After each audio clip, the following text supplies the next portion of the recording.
On the surface, sports teams residing in the same market support each other. At a deeper level, do they really? More importantly, should they? I'll get to that in a minute.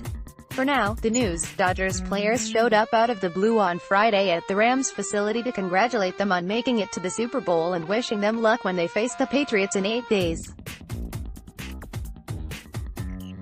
Via Lindsey Thiry of ESPN.com, running back Todd Gurley and defensive tackle Aaron Donald greeted a contingent of Dodgers players, including Justin Turner, Walker Buehler, Cody Bellinger, and David Freese.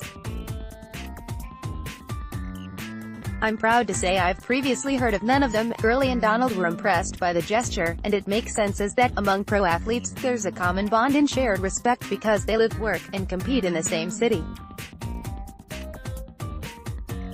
The question becomes whether, at the upper reaches of the various sports organizations in the same market, support of other teams is expressed only as a perfunctory PR gesture.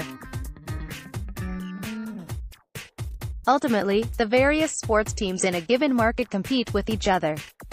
The locals only have so much discretionary income and free time, and they'll be more inclined to invest in the most successful of the local teams. While there's not much overlap between baseball and football season, the modern era permits far greater engagement than simply showing up for or watching games. In some markets, it may not matter. Bostonians seems to find a limitless supply of cash and zeal to support all of their local teams. But even in situations like that, there's a real incentive to be regarded as the top dog. In LA, where the fan base is fickle and where the warming up to the return of the Rams has progressed like a crock pot set on extra low, ownership of the Dodgers would surely prefer, but would never admit, that the Rams continue to be regarded as second-class citizens.